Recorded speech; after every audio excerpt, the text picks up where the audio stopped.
Hi friends, good morning. ఎలా ఉన్నారు? బాగున్నారా? నేనైతే బాగున్నా. మీరు కూడా కోరుకుంటున్నాను. ఈరోజు నేను దోసకాయ కర్రీ చేద్దాం అనుకున్నానండి. ఇదిగోండి దోసకాయ 2 పచ్చికాయలు, 1 పొండుకాయ తీసుకున్నాను దోసకాయ కూరకి. ఇదిగోండి 7 పచ్చిమిరకాయలు తీసుకున్నాను, 4 ఉల్లిపాయలు తీసుకున్నా, కాస్తంత కరివేపాకు తీసుకున్నానండి. ఫస్ట్గా మనం పచ్చిమిర్చి వేసేసుకున్నాం.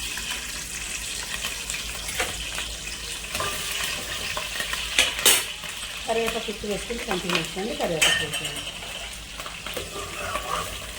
రాసండి ఉల్లిపాయ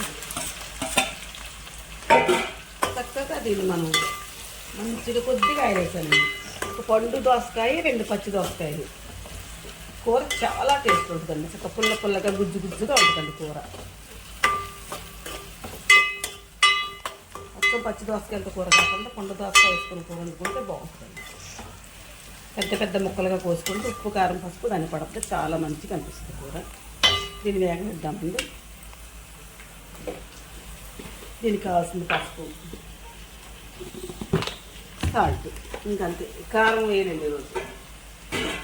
పచ్చిమిరకాయలు వేసుకుంటే ఆడికైనా మంచి చెప్పి యూట్యూబ్లో ఎవరో చెప్పారండి, దాన్ని నేను ఫాలో అవుతున్నానండి.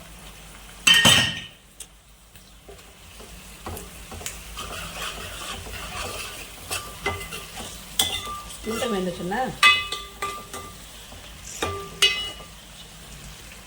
మంచిగా తీయాలన్నా విడిగా అటు వంకరొకరు తీయాలి. మంచిగా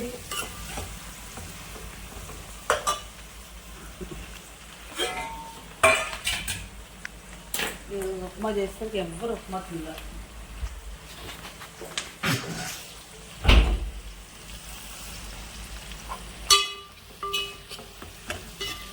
మరి ఎర్రగా కాకుండా కొద్దిగా వేగితేనండి చక్కగా దోసకాయ ముక్కల పులుపు ఉల్లిపాయ ముక్కల్లో దిగుతుంది. పుల్లగా ఉంటుంది. ముక్కలు పచ్చి ముక్కలు కూడా కారం ఉంటుంది, పుల్లగా ఉంటుంది. వేగనిద్దాం నాన్న కొంచెం.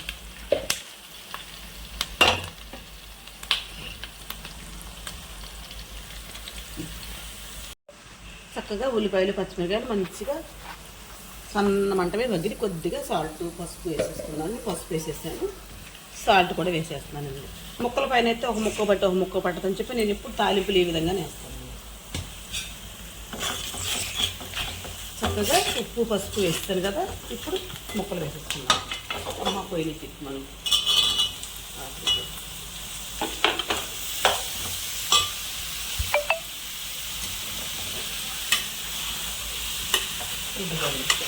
ఈ విధంగా దోసకాయ ముక్కలు వేసేసుకున్నాను. పచ్చిమిరకాయలు, ఉల్లిపాయలు, దోసకాయ ముక్కలు. వేరే ఏ వేరే ఓన్లీ కరివేపాకు.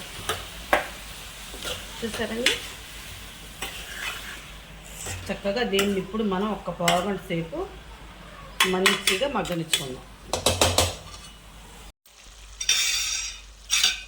ఇది చక్క ముక్కలు చూసారా ఈ విధంగా మగ్గిని పెద్ద ముక్కలు కోసాను కదండి. మన పండు దోసకాయ మాత్రం గుజ్జు అయిపోయిందండి. గట్టిగా దోసకాయ ముక్కలు మాత్రం కొంచెం లావు కనపడుతుంది. ఇంకొక 5 నిమిషాలు ఉంచుకుందామండి. మనం ఇంకా ఉంచుకున్నాక లైట్ కొంచెం కలర్ రావడం కోసం కొద్దిగా కారం వేసుకున్నాం. కారం వేస్తే పని లేదు, కాకపోతే కూర చూడటానికి బాగుంటుంది. కొంచెం మనం చూసిన వెంటనే వేసుకుందాం అనిపించేలా.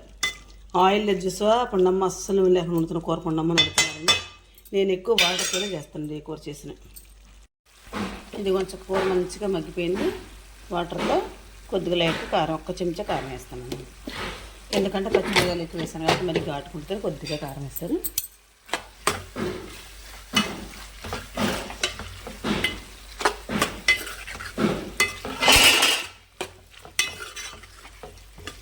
చూసారా ఈ విధంగా దోసకాయ కర్రీ చక్కగా రెడీ అయింది. కారం వేసారు కాబట్టి కొద్దిసేపు చేసుకుందాం. నేను చేసే విధానం మీకు నచ్చుతానండి. నాకు ఒక లైక్ చేయండి. Please subscribe.